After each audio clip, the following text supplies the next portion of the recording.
Can you say hello, Dutch? Say hello to everybody in YouTube.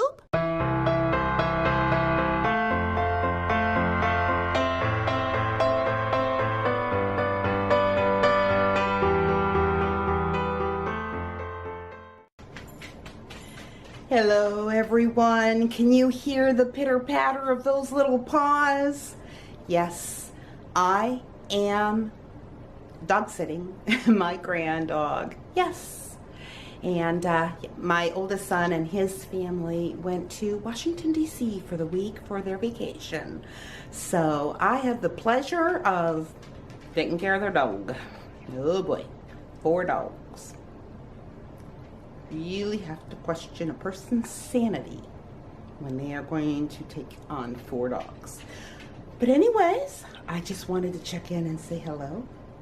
I am going to be going out and having a little bite to eat with Marika. Yeah, because she is alone.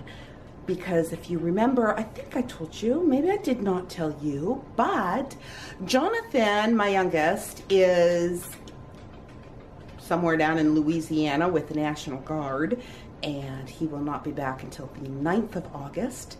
So Marika and I are going to go out and grab a little bite to eat, and she's doing really well, and they said that she'll probably be having that baby just a little earlier than what maybe they expected. But that's good. As long as Jonathan is home, as long as it's not before the 9th, we're good, right? Anyways, I'll talk to you after a little bit. Today I wanted to share with you a recipe for a seasoning mix. And the reason I chose to make this one is because it's called a Cowboy Spice mix. And my husband is from Texas. So I thought this would be something that he might enjoy, especially because he likes to do a lot of grilling during the summer. So I thought I'd go ahead and make it kind of as a little surprise to him. And one of the ingredients in here was a big surprise to me. And so I want to read you what the ingredients are. It is 3/4 of a cup of chili powder, 1/4 cup of ground coffee. That's the one that surprised me. 1/4 cup of paprika, 1/4 cup of ground cumin, 1/4 cup of brown sugar, 2 teaspoons of salt, 2 teaspoons of dry mustard, 2 teaspoons of ground coriander, and 2 teaspoons of black pepper, and a teaspoon of cayenne pepper. And all you do is put it in a container, gently stir it around, and seal it tightly, and it's ready to use. Now, I decided that there was no way that I was going to use that much, so I'm going to divide it all in half. So I have this handy little making half of the recipe to go by, and 3/4 of a cup is actually 6 tablespoons. 1/4 cup is actually for a half, 2 tablespoons. So I'm just going to cut everything in half, and I'm going to make that. And I have to apologize because I thought that my camera was on when I was dumping and measuring all that, and it wasn't. So anyways, if you give this a try, let me know. And when I use it or when he uses it, I'll let you know. And I'll talk to you in just a little while.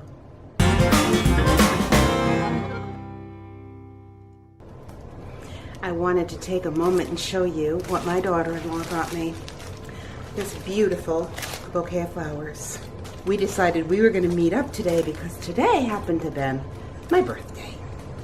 And this is the beautiful bouquet that she got me. Isn't it gorgeous? And I also wanted to show you, because I kind of like left the salsa. We had gone all over there. All of us ladies in the family went over there and made salsa and canned the salsa. And so yeah, just now brought mine home. Kind of left them there. But anyways, I just wanted to say what a good time I had with Marika, and oh man, the flowers are beautiful, and she even bought me my dinner. I am very blessed, and I will talk to you in just a little while. Today's devotion comes in part from worthydevotions.com. James chapter 5 verse 11 says, "Indeed, we count them blessed who endure. You have heard of the perseverance of Job and seen the end intended by the Lord, that the Lord is very compassionate and merciful." A little while ago, I read a great analogy in our church bulletin, and I thought I would share it with you. The story went something like this. Some time ago, an old mule fell in an abandoned well which was no longer in use. The farmer who owned him tried and tried to pull the mule up out of the well. However, after several attempts, he realized he was not going to be able to rescue his old mule. So the farmer decided to solve two problems at the same time by burying the mule in the well. Tragic as it was, he would bury the mule alive, and in the process prevent future accidents of this kind by filling up the well. So, taking a shovel, the man began to toss shovelfuls of dirt on the animal to bury him. However, following every toss of soil, the stubborn mule simply shook the dirt clean off of his back. This caused the floor beneath the mule to rise steadily. The relentless farmer continued to shovel while the stubborn mule persisted in shaking off that annoying dirt. This mutual perseverance eventually raised the mule up to ground level where he could just happily walk out of his impossible predicament, free at last. You know, we all have somehow or another fallen into a hole a time or two. Some of us give up after a few attempts to escape, resigning to stay in our predicament. But this is not God's intent for our lives. He wants for us to persevere and become stubborn like a mule, to kick, to fight, and continually toss the dirt off of our backs until we get out of the hole. For many of us, life can be a series of trials, or just one or two seemingly endless ones.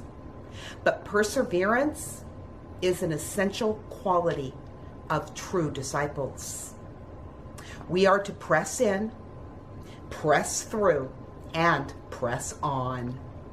Deliverance will finally come, often in the most unexpected way. So with that, I want to remind you, life happens. Let's enjoy it. And let the floor of life rise each and every time. Shake off the dirt by taking a lesson from a stubborn mule and a relentless farmer. Be tenacious. Don't let the trials of this life get the better of you. God bless, and I'll talk to you tomorrow.